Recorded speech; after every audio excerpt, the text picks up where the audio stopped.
हे आंबे गावाकडून दिलेले होते, तर आम्ही घातले होते ह्या अशा टोपल्यामध्ये पिकायला. आम्ही याला टोपलं म्हणतात, तुम्ही काय म्हणता मला माहीत नाही. तर प्रत्येक आंब्याला असा कागद गुंडाळून ठेवला होता तर आंबे. तर नमस्कार मंडळी, कशा आहात तुम्ही सगळे? मस्त मजेत ना? मी पण मजेत. तर मी आज बनवत आहे कुल्फी. तर कुल्फी आता मोल्डमध्ये भरून फ्रीझरमध्ये ठेवायचे. तर अशी भरून घेतली. तर ह्याच्यामध्ये दूध, खवा, काजू आणि बदाम टाकलेत. दूध, खवा, काजू, बदाम टाकलेत म्हणजे. आता आम्ही चाललोय प्रीतीकडे, म्हणजे मस्त तयार होऊन आवरून, कारण तिच्या आता नंदेचं लग्न आहे. तर आज आम्हाला बांगड्या भराय बोलवलंय. आता ऊन तर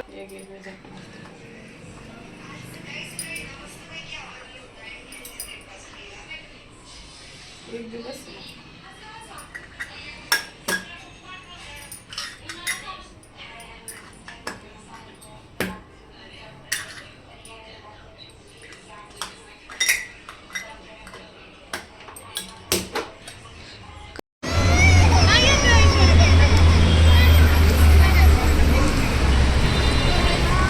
पुढे या.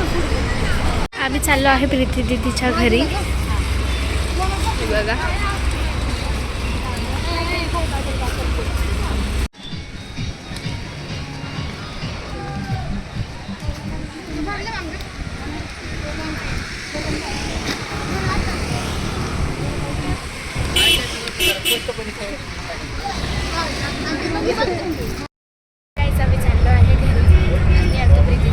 नेक्स्ट स्टॉप हडपसर भाजी मंडई.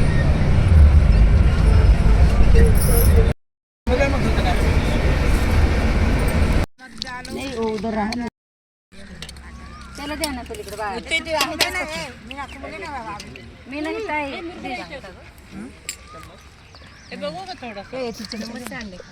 मुरमुरे, बटाटा, कांदा सगळे आहे. वरून कोणाला घ्यायचं आंघोळ करून आणले स्वच्छतेने.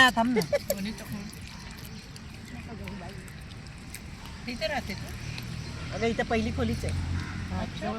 हो आणि लगेच धावत गेली. लगेच एवढा मोठा टोप, एवढी मोठी परत जवळ पडतं. माझा एक पण फोटो नाही आलेला बरं का. असं तुम्हाला वाटतं भेळ भेळ फेमस, बॉम्बे की पाणीपुरी भेळ फेमस, गणेश भेळ भेळ फेमस. पाठीमागून काढलाय तुमचा सरांनी.